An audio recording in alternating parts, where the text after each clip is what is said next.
Una nueva alerta por parte de un general de Estados Unidos enciende las alarmas en Occidente. Resulta que según los datos que tiene la inteligencia norteamericana, Rusia está superando a Ucrania 10-1 en armamento. ¿De qué se tratan estas nuevas afirmaciones y por qué para muchos lo único que se está intentando hacer es meter presión a la administración de Joe Biden?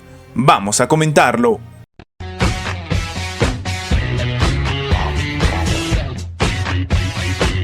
Mientras Rusia está multiplicando su producción de misiles, Ucrania se está quedando sin armas. Y es que a más de 2 años del inicio del conflicto armado, Kiev atraviesa uno de sus peores momentos en el frente de batalla, marcado también por el bloqueo en el Congreso de Estados Unidos de esta vital ayuda de más de $60.000 millones y además por las promesas de los aliados europeos que sencillamente no se hacen efectivas con la rapidez que demanda este escenario. Y sí, bajo este contexto, el general de mayor rango de las fuerzas militares de Estados Unidos en Europa, Christopher Caboli, ha hecho una cruda predicción en el Congreso de su propio país. Ucrania se va a ver superada por Rusia en armamento en una proporción de 10-1 en unas pocas semanas. Y todo esto porque el legislativo no encuentra pronto la manera de poder aprobar el envío de más municiones y armas a Kiev.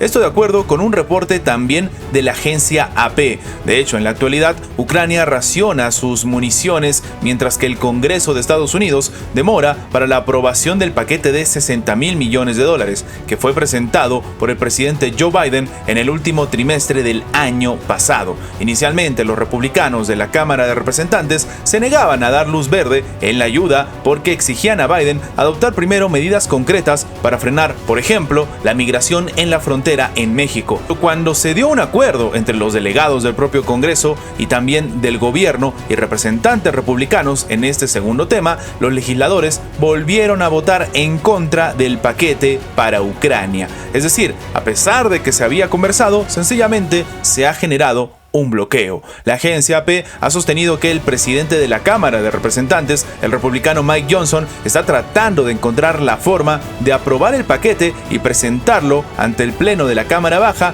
para una votación, pero enfrenta las mismas preocupaciones de congresistas que terminan mencionando pues estas necesidades internas, incluida la seguridad fronteriza. Y claro, en este escenario lo que se comenta es que actualmente ya están siendo superados 5-1 por el lado ruso. Así que los rusos disparan 5 veces más proyectiles de artillería contra los ucranianos de lo que estos pueden estar para básicamente usar un contraataque. Esta proporción pasará, como hemos comentado, inmediatamente de 10-1 en pocas semanas. Esto es lo que dijo Caboli y de hecho él ha sido bastante tajante.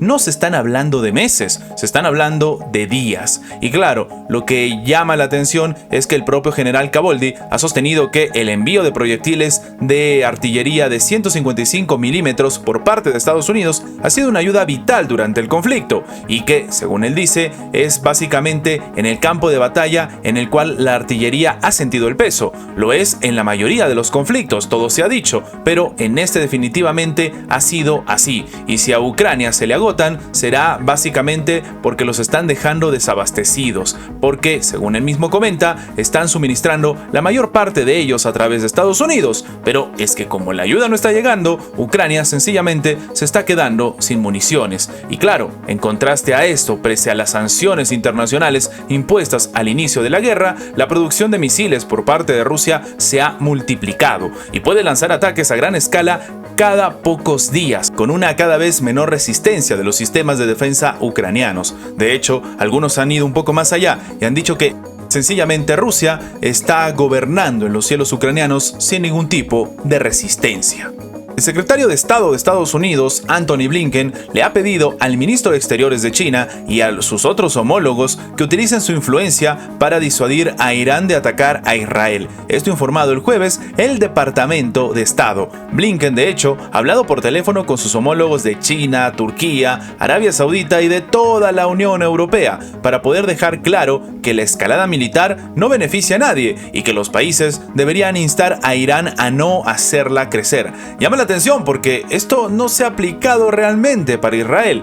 De hecho, esto ha sido señalado a los periodistas por el portavoz del Departamento de Estado Matthew Miller, que han hablado para que intenten influir en Irán, pero de nuevo, no en Israel. Ahora, Blinken también ha conversado con el ministro israelí de Defensa Yoav Gallant para reiterarle el fuerte apoyo estadounidense a Israel frente a estas amenazas. Es decir, no les dicen y no intentan influir en Israel para que frene los ataques, sino que por el contrario, los llaman a decir que los están apoyando. Claro, esto de hecho no sirve tampoco para intentar desescalar el conflicto como tanto dice Estados Unidos. Ahora, hay que tomar en cuenta que el líder supremo iraní, el ayatolá Ali Khamenei, ha asegurado el miércoles que Israel será castigado tras atribuirle la autoría del ataque del 1 de abril en Siria. El ataque, recordemos que fue precisamente contra el consulado iraní en Damasco y terminó con la vida de 16 personas, entre ellas 7 miembros de los guardianes de la revolución, el ejército ideológico de la República Islámica. De hecho, la secretaria de prensa de la Casa Blanca,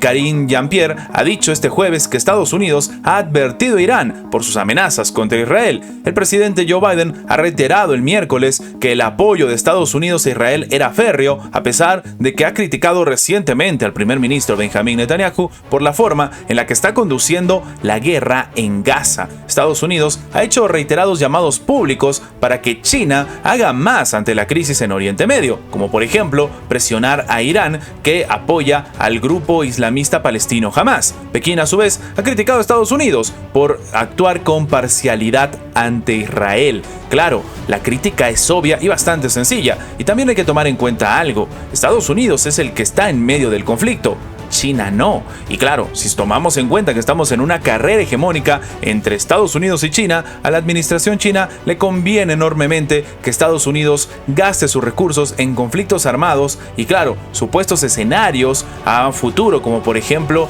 que Israel termine pagando lo que le está prestando a Estados Unidos, mientras que la administración china sigue gastando sus recursos en investigación, en, por ejemplo, este tema de lo que tiene también con Taiwán y, cómo no, en la guerra comercial que está viviendo con Estados Unidos. Obviamente, en lo que a China le compete, no va a mover un dedo porque esto es una pugna directa con Estados Unidos. Y aparentemente Estados Unidos está intentando esto precisamente, traer a China al conflicto para que tenga los gastos que está teniendo la administración de Joe Biden. Antes de terminar, los invitamos a que se hagan miembros del canal para que, además de tener acceso a la pestaña de comunidad donde publicamos muy a nuestro estilo las diferentes situaciones que suceden en la geopolítica actual con diferentes artículos y, como siempre, sin seguir ninguna agenda como hacen algunos medios tradicionales, también van a tener acceso previo a poder ver los videos antes de su publicación en las horas normales, en una forma de agradecerles a todos los que hacen posible el mantenimiento de este proyecto. De nuevo, por solamente $1.99 tienen estas ventajas en forma de agradecimiento por apoyar a mantener este proyecto. Sin más que agregar,